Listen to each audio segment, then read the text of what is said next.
Okay, so I often find that I usually end up speaking towards the end of these convention, Shabbaton, whatever it is, and in some respects it's often very easy in a certain way because we've all had an incredible uplifting Shabbos, and I'm not the rabbi, right? I don't need to be necessarily the inspirational guy. It's much easier for me to just do my thing as the lawyer and try to be very practical, right? And that means that I don't need to speak in a different accent and try to tell everyone, and ask for the words. I don't need to do that. I don't need to say things twice.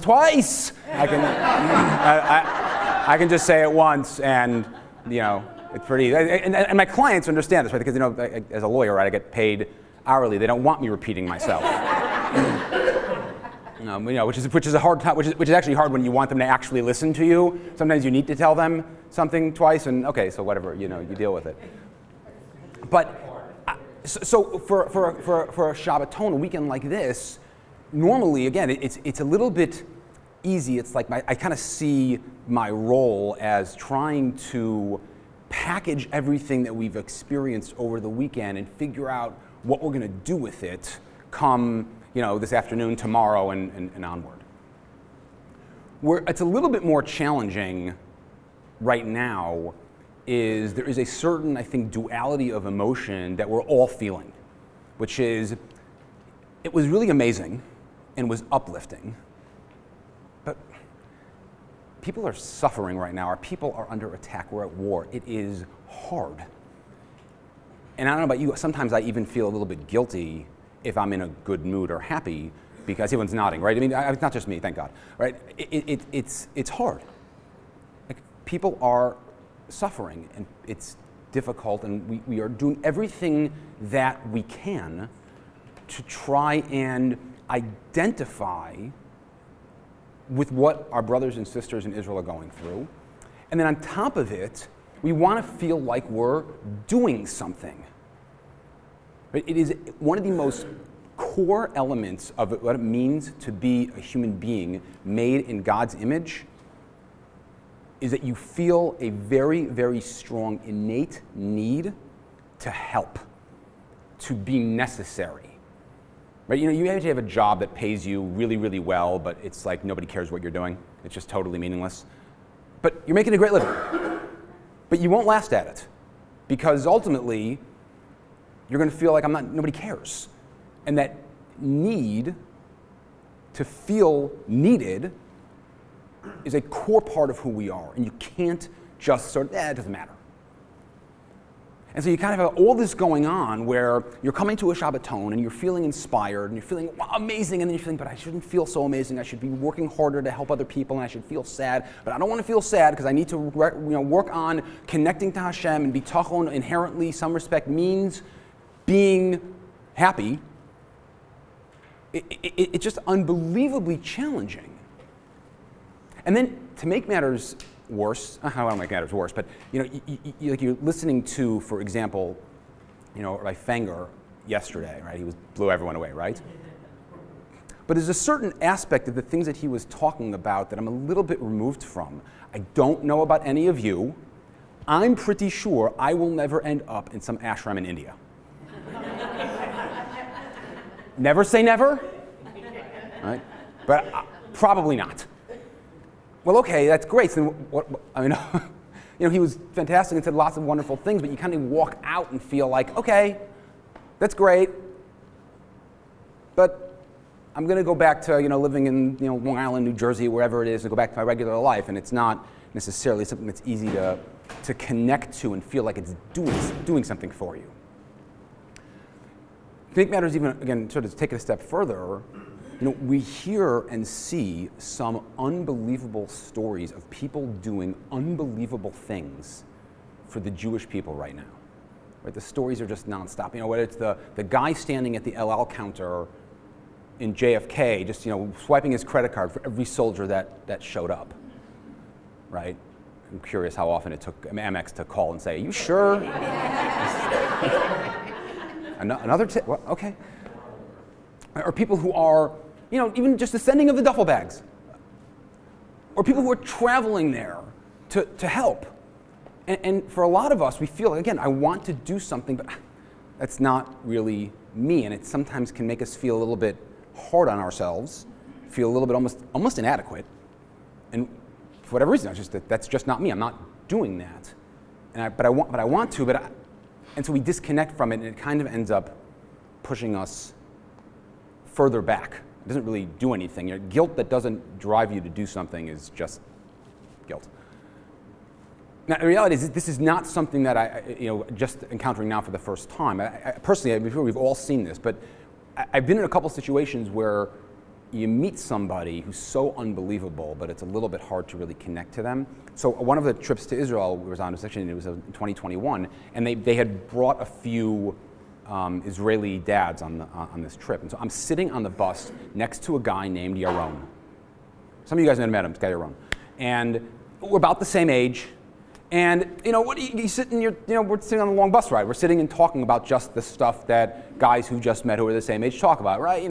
Career and kids and life and Israel versus America and that kind of stuff. And we just, he's a good guy. We just connected, whatever. Like, seemed totally, normal for an Israeli.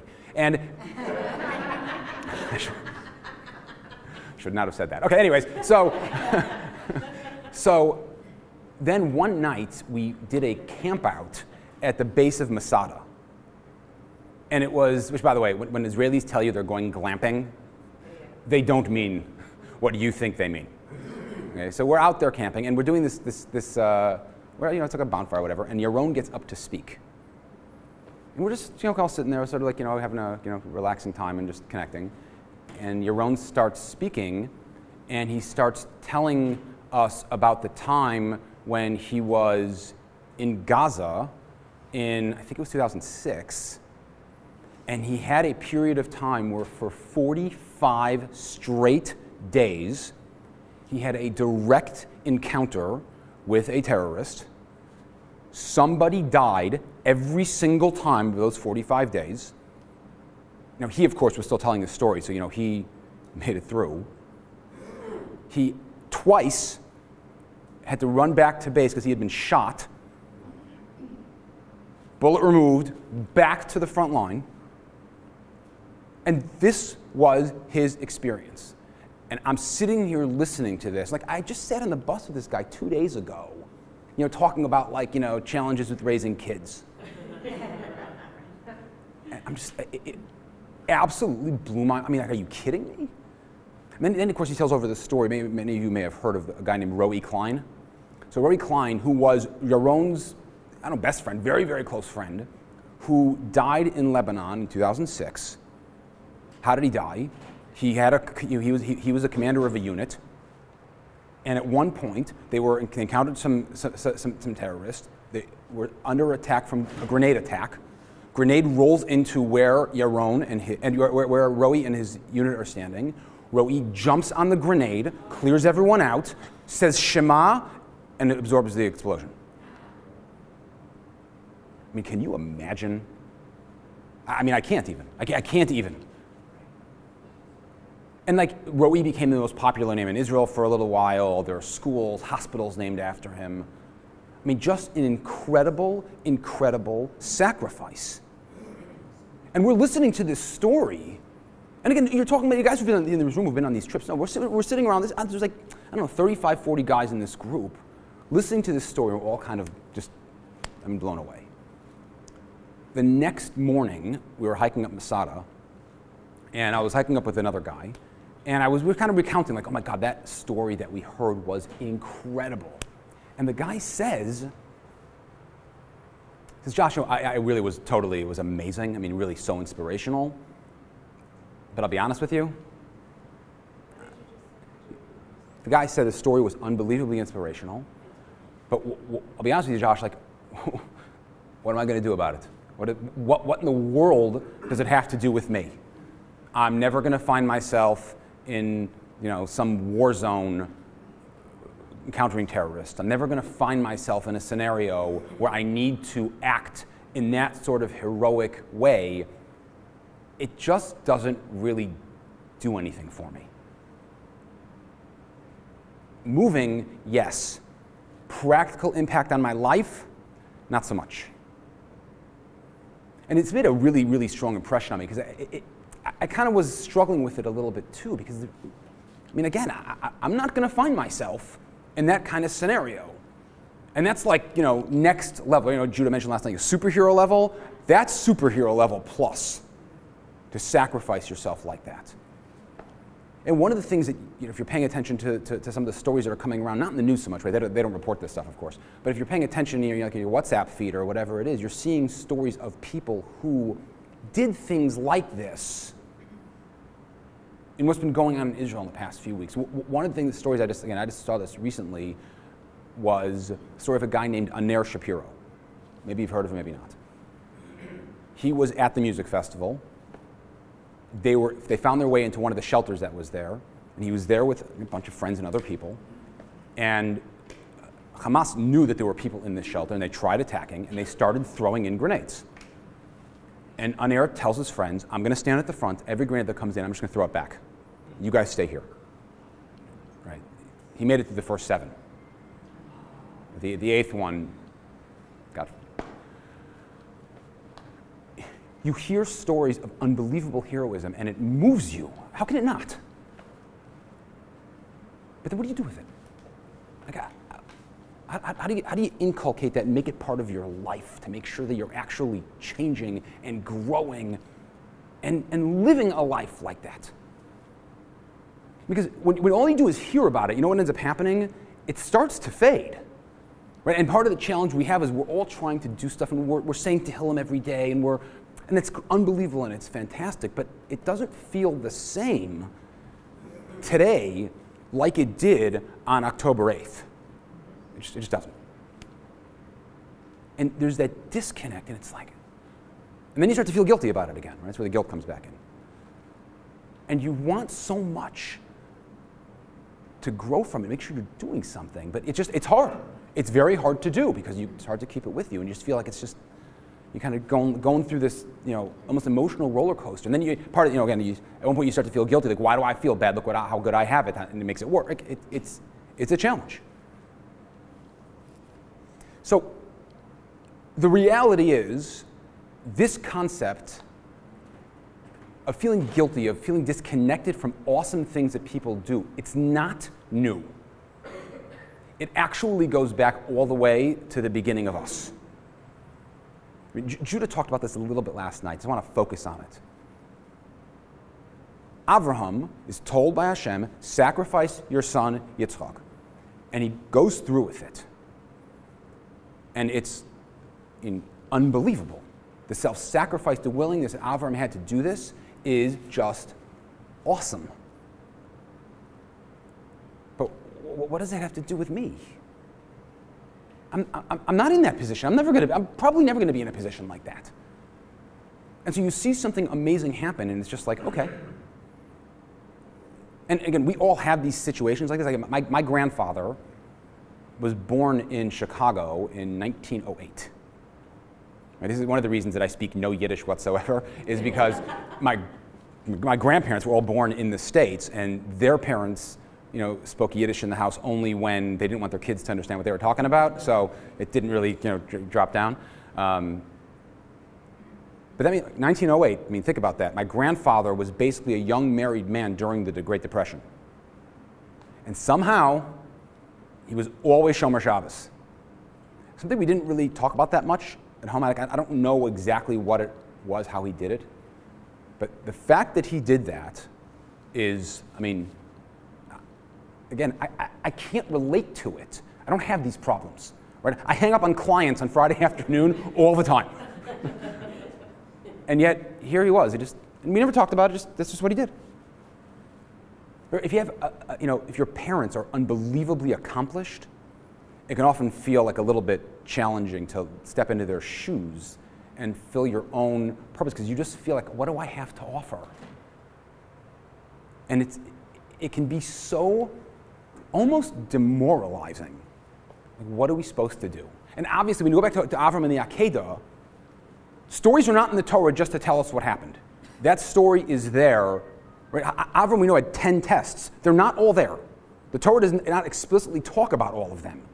So if this one is being talked about, there's clearly something for us to learn. And like, okay, so, well, what is it? How do I take that lesson and make sure I'm living with it every single day? I think that for a lot of people, when you first hear the story of the Akedah, of what Avraham did, there's a certain, I think, almost superficial perspective that we tend to take when we think about what that story is. And it's superficial, but it's obviously very deep. I mean, Hashem told Avram, sacrifice your only son. And Avram said, okay. I mean, as a parent, right, obviously, that's unbelievably challenging. And it wasn't like Yitzchak was not a good kid, right? It's not like he was, misbehaved all the time, and Avram was like, well, I guess, God, maybe ask me after he misbehaves again, it'll be easier, right? None of that. But the reality is, it's much, much deeper and much, much more challenging than just give up your son. Avraham's entire life, everything he lived for, one word, chesed. Now, it was chesed in order to teach the world about Hashem, but it came in the form of chesed. His chesed was something that was just, can't even be compared. That's what he lived for.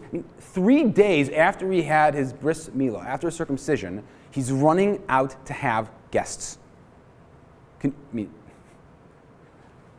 There was no good ambulatory surgery centers back then, right? He was doing it in the desert, sand everywhere, right? This is not exactly the kind of thing, right, that we want to even imagine. Not simple, not comfortable, right? Sorry, okay, right?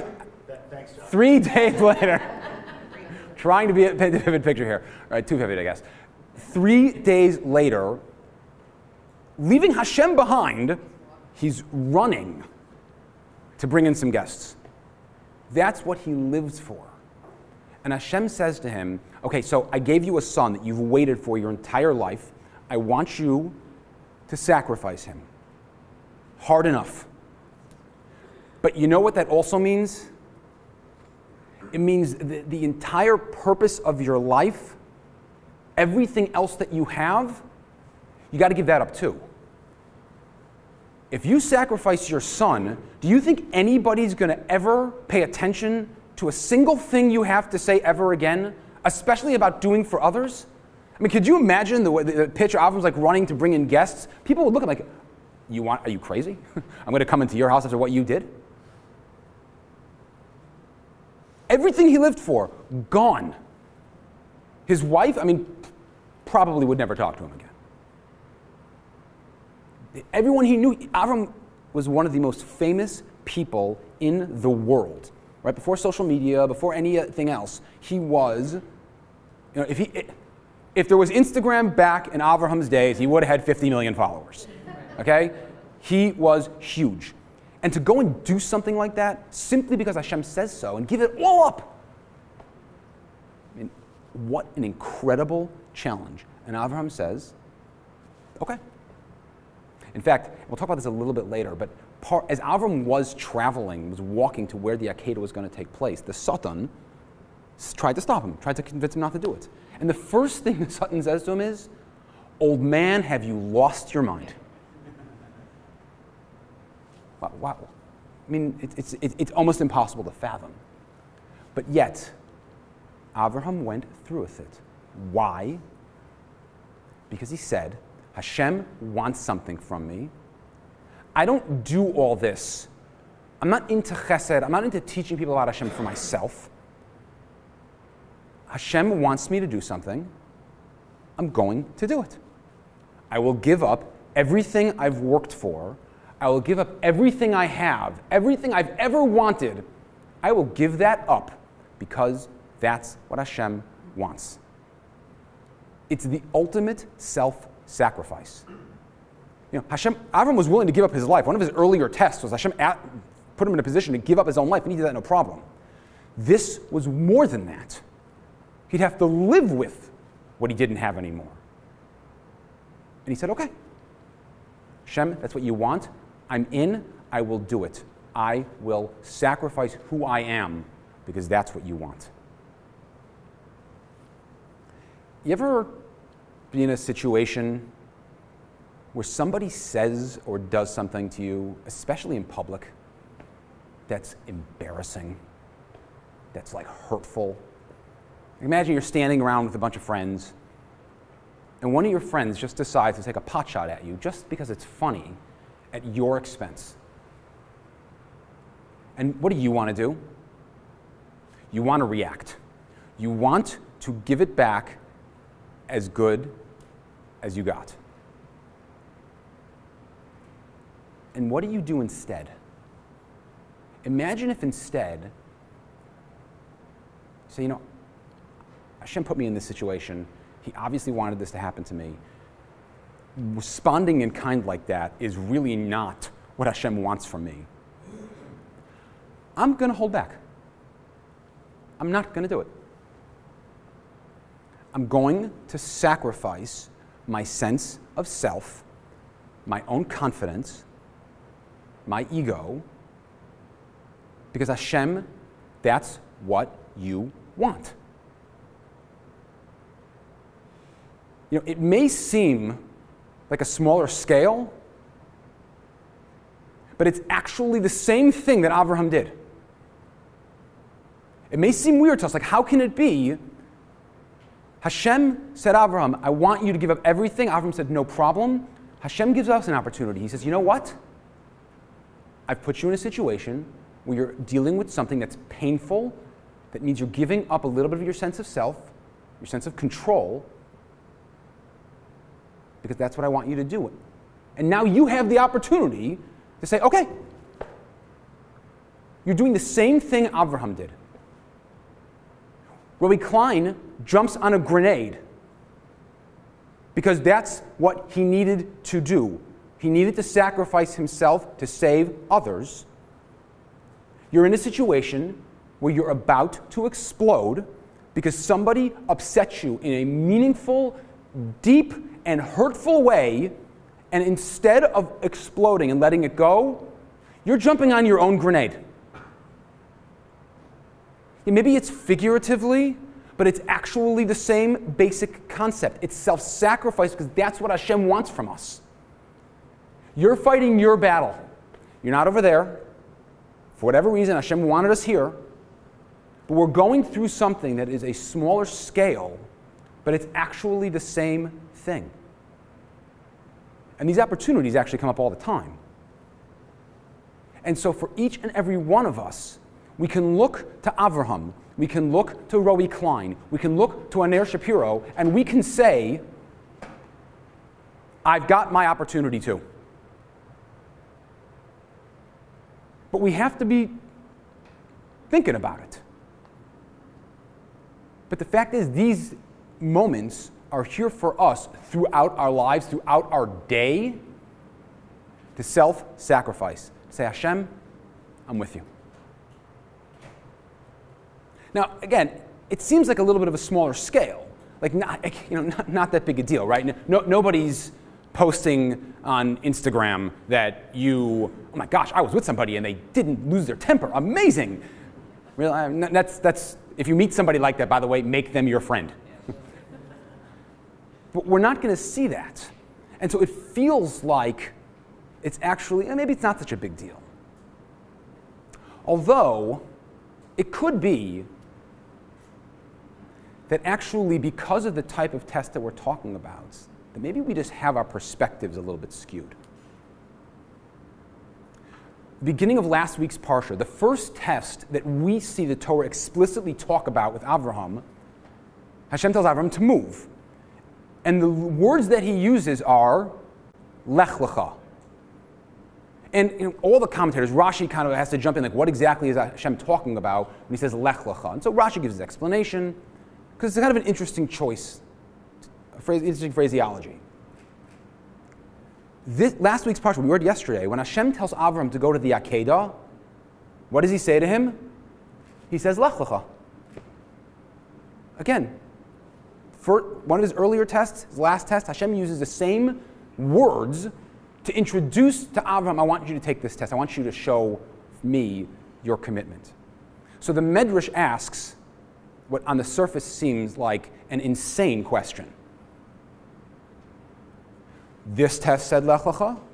This test said Lech Lecha. Which test was Hashem more impressed by that Avraham passed? Seriously? But I don't understand the question. Hashem tells Avraham, go sacrifice your son, give up everything you have. But maybe moving was harder. Really? I mean, I know like there's a list of like the top 5 things that are like challenging a person's life, like moving, getting married, that kind of changing jobs. Sacrificing your son is not on that list, right? For an obvious reason. Like, I don't understand and the Medrash answers, yeah, by the way, it was actually sacrificing Abraham's son. That was a harder test. But really, you had to ask that question? I mean, that seems pretty simple.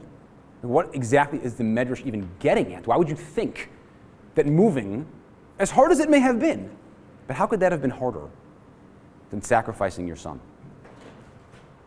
So Rav Michal Tversky, he should live and be well, has what to me is a life-changing idea. We tend to look at challenges in life from an objective point of view. When you look at 2 things, 2 challenges, 2 difficulties, you can sort of decide which one is harder. Sacrificing your son clearly is harder than picking up and moving. Going through a war, being in battle where your physical life is constantly at risk, living in a place where you're constantly under rocket attack, is harder than living somewhere where you have to wait online in Starbucks. But that's actually not the right way to look at it. The reason the Medrash asks this question, it's not asking objectively which one was a more important test, which one was harder. But the Avraham who was asked to move was not the same Avraham who was asked to sacrifice his son. The Avraham who was asked to sacrifice his son went through 9 other tests, was constantly growing, was constantly moving up in his life, in his spirituality. For that Avraham, sacrificing your son, obviously difficult. But for the Avraham who was asked to move, that was much earlier in his life, much earlier in his spiritual growth, his journey, his career. For that Avraham, moving was incredibly challenging. See, from Hashem's perspective, every test that he gives us is tailor-made for who we are in that moment. Takes into account everything we've been through, everything we've done, everything we've accomplished, every time we failed, every circumstance in our life, completely taken into perspective, and Hashem says, here's your moment. And so the Medrash has to ask the question, well, which one was harder? Not objectively, but from Hashem's perspective, knowing who Avraham was in each situation, which one is more challenging? And the Medrash ultimately answers that it was the Akedah that was harder. And why that's true is not for now. But for us, what's so important is we have this sense of the difficulties and challenges that we have in our life. Okay, like, big deal. So I had to get stuck in traffic today, or like last week, the Long Island Railroad finally runs into Grand Central, which is like a life-changing moment for me, by the way, because my office is on top of Grand Central. And I'm sitting on the train, and all of a sudden the announcement, we're stopping at Jamaica. You're going to have to change trains to go to Penn. I'm like, oh. And then I'm like, I'm getting upset about this. Really, this is so dumb. It's dumb. It's dumb. And by the way, think of what our brothers and sisters are going through in Israel. But there's a little bit of a mistake in that mindset. Not boo-hoo, woe is me, but okay, Hashem gave me this challenge in this moment. when a client is making me absolutely nuts and they're driving me to want to drink, and I have to deal with it. Okay, this is my challenge. This is my moment. And you know, nobody's going to post it on social media. Nobody's going to make cool videos about you. In fact, nobody may even ever know about it. Hashem knows. I know. I had my moment to control myself. Say, I'm not going to let this get me upset. I'm not going to lose my temper. I'm not going to let it loose. I'm going to stop and say, Hashem, this is what you've given me. You've given me a grenade to jump on. It's my turn. And I have to stop and think about our brothers and sisters and the things that they're doing. And you know how I stay connected to that? Because I recognize that in some small way, I'm going through the same thing. I have the same opportunities. I'm self-sacrificing. I'm giving up the emotions that I have, that sense of sometimes who I am. You know, like can you imagine, like, you know, you're sitting with a bunch of friends or with clients or with coworkers or whoever it is, and like somebody starts giving you orders and you feel like you're going to tell me what to do. But instead of pushing back, you say, you know what? I'm not going to think of myself as being all that important. Okay, no problem. I want to sacrifice because I want to do my part. I'm not a soldier in battle. Nobody's going to name their kid after me. But in some respects, because nobody may ever know about it, I'm like the ultimate lone soldier. Nobody knows. And these moments come up all the time. I mean, every day. I'd say hundreds of times a day, but I'm not even sure that captures it. But we go through things all the time. Every one of our relationships, there are going to be moments where I have an opportunity to jump on a grenade. I have an opportunity to control myself, to sacrifice. And you know what? I can actually take it even a step further. Because, you know, I don't only need to look at it in the realm of controlling myself in sort of negative situations that come up and that I have to stop. Positive growth can work the same way. I can actually take on things and say, instead of, I want to relax now, okay, you know what, I'm going to learn Torah for an extra 5 minutes. Is it a big deal? No. But I'm taking a positive step where I would rather do something else, and instead I'm going to do what Hashem would prefer that I do, something that's better for me. And little things. Because the little things actually, in many respects, and this is going to sound crazy, are harder. So we mentioned a minute ago, Abraham and Yitzchak are traveling to go to the Akedah, and the Sultan tries to convince them not to go. And he tries a variety of different arguments. And he goes to Yitzchak and he says, you're going to do this? I mean, you're going to give up your life? Your mother is going to be beside herself. And Yitzchak says, I hear you, I know, but... And the Sultan says to him, you know, you have like a closet full of wonderful clothing. If you die, Yishmael is going to get all that stuff. Funny, right? Yitzchak paused when he heard that. And he was a little bit like, and he turned to his father because he needed his father to get a little bit of inspiration. And his father kind of helped push him along. But everyone was laughing, like, it seems like a ridiculous argument, right? I mean, I think if my mother knew that upsetting her didn't bother me, but the fact that my brother was going to get my stuff was that put me over the edge, I don't think that would go over too big, right? And who can blame her? So why was Yitzchak reacting that way? Human psychology is kind of interesting.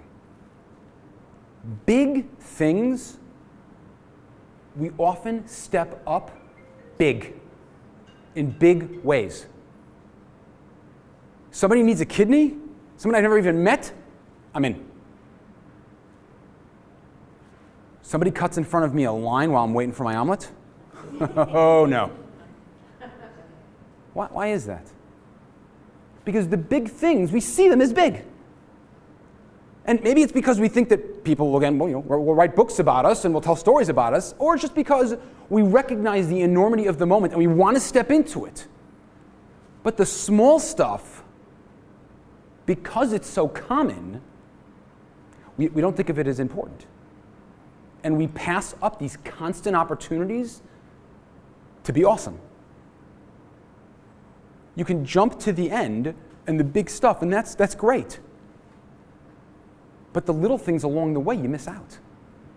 I had a teacher, and I was in yeshiva many, many years ago, who was a survivor. And he used to tell over, I forget which concentration camp he was in, and he used to tell over this story that his was from a little town, and there was one guy in the town who not only was not observant, but he was incredibly hostile to all the Orthodox people in the town, all the observant people in the town. And they all ended up in the same, all the men from that town ended up in the same barracks in this concentration camp. And as often as the stories that we hear, the observant men from this town, in these barracks, they tried their best to observe what they could, which obviously, can't even fathom the challenge. And this one guy, who back when they were in their town was difficult, in the barracks he was just like insufferable. I mean, he could not for the life of him understand why they were doing what they were doing. He would never stop letting them hear about it. One time, there had been apparently a pair of tefillin that was sort of floating around, and during an inspection, one of the Nazi guards found it. And so he asks, whose tefillin are these? And everyone in the barracks knew who it belonged to, including this guy. And everyone in the barracks is like, this is not going to go well because he's clearly going to give us up. Guy doesn't respond. And call this Hashem's hashgacha. The Nazis grabbed this guy. Tell us who it was. He goes, no, I don't know. They took him outside and they beat him, left him alive, and they brought him back in as an example. And everyone in the barracks could not believe it. Like, this guy spent his whole life, as they've known him, just basically ripping on them for being observant. And here he has his opportunity to do something about it. He keeps his mouth shut. Because they asked him afterwards, like, what? Like, they couldn't believe it. What happened? He said, I'm not going to give up another Jew. Never.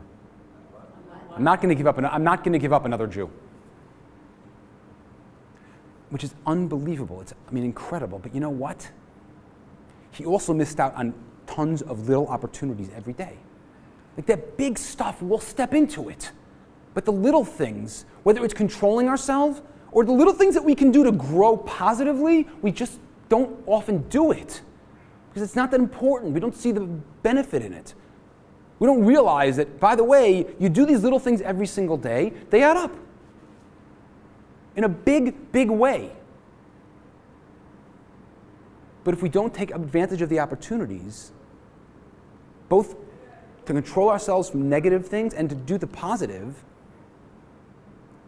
we go through life and we miss out.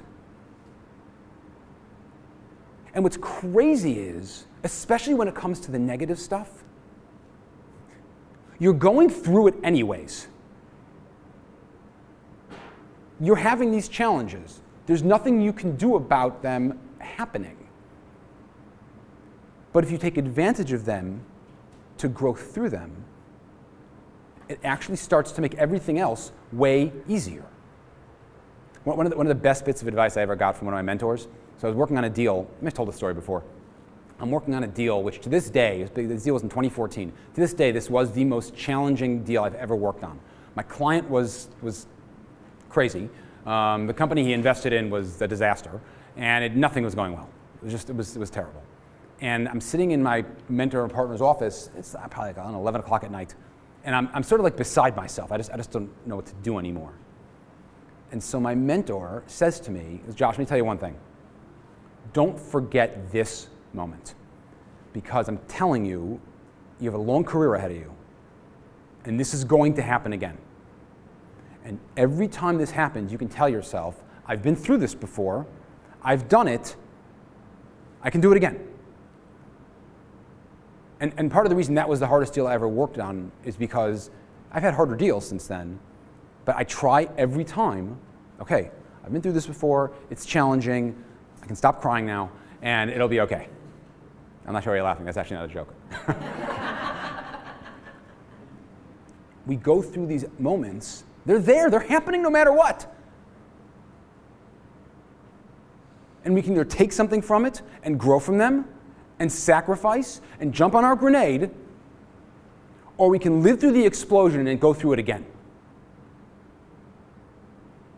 And that's just, I mean, candidly, it's why would we do that to ourselves? So why is it? Why is it actually that we don't take advantage of these moments, of these opportunities to grow? It's like for some reason, something tends to hold us back to make us not want to do it. Now, there are a couple of possible reasons for it. One is then we don't really realize what the opportunities are. Okay, hopefully we've solved that this morning.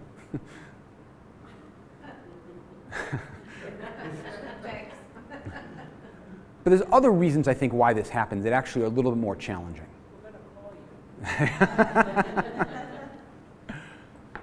So I think one reason is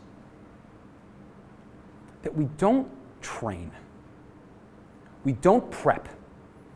We don't do the work in advance to do those things that we need to do to rise to those challenges and to work through those difficulties and grow from them.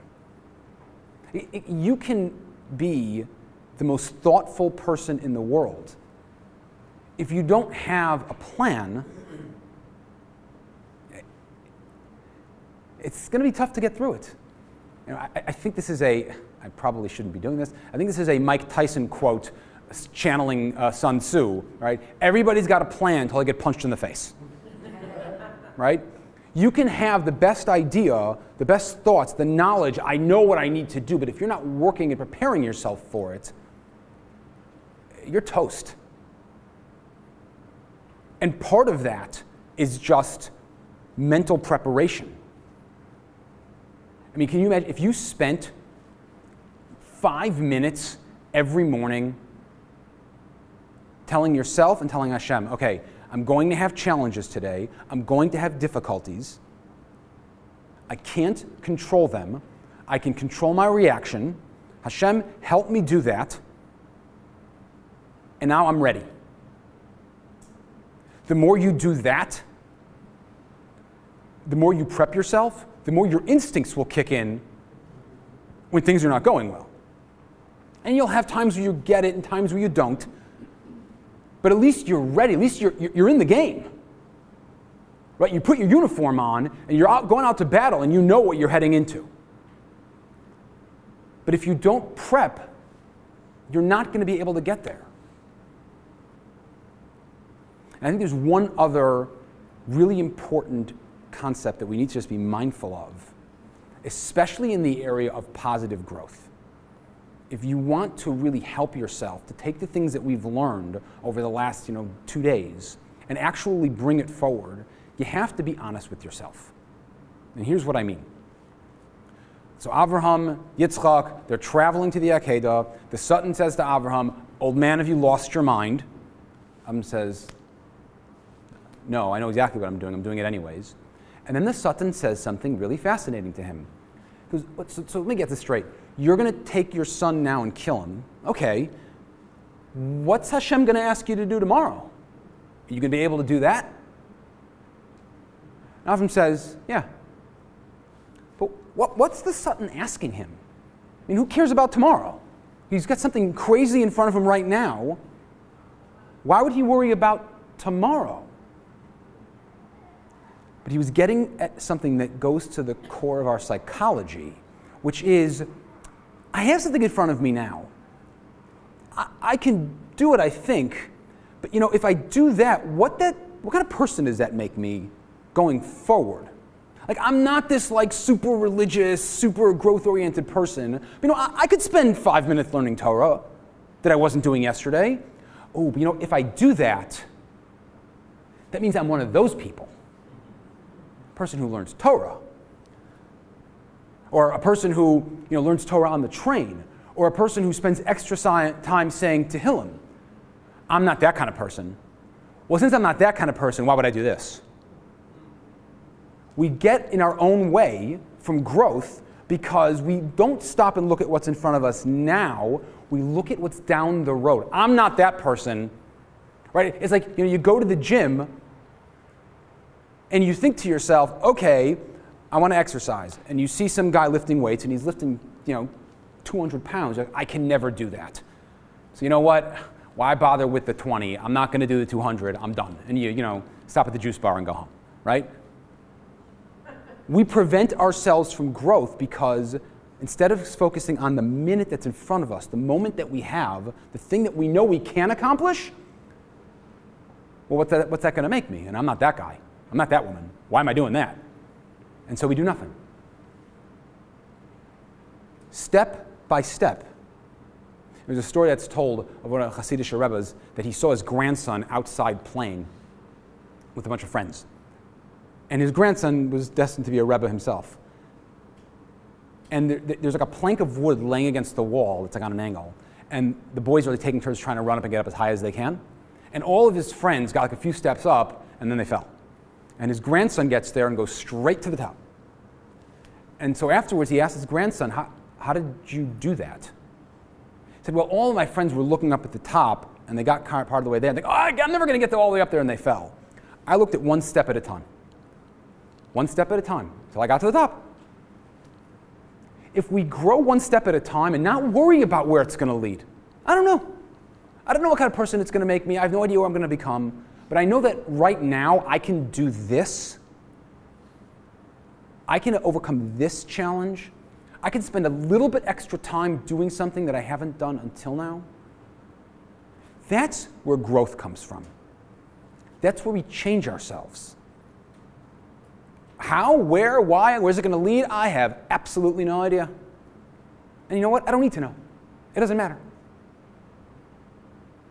But the reality is, like, we're sitting here in this room, and we've experienced something incredible, something inspiring, and we can take that inspiration with us. And we don't have to feel guilty or worry about what's going on in Israel at the moment. We have to worry about it, but we don't have to let that hold us back. We have a role to play. Part of recognizing that Hashem created the world and runs the world is that, as hard to imagine as this sounds, when Hashem decided, for whatever reason, this war needs to happen now, He had every single one of us in mind and the impact it would have on every single one of us. And there's a job that every one of us has to fulfill that's different than anybody else's. And the people who are soldiers, who are fighting over there, they're filling their job. We've got a job to fill too. And whether that's controlling ourselves or it's positive growth, that's the role we have to play. And I just end with this, a blessing for every single one of us that we have the clarity to recognize our jobs, the clarity to recognize we've got a role to play. We have something we have to do. And if we do that, we play our part, that will be the thing that helps bring us victory, and Hashem brings peace to the Jewish people. Thank you so much.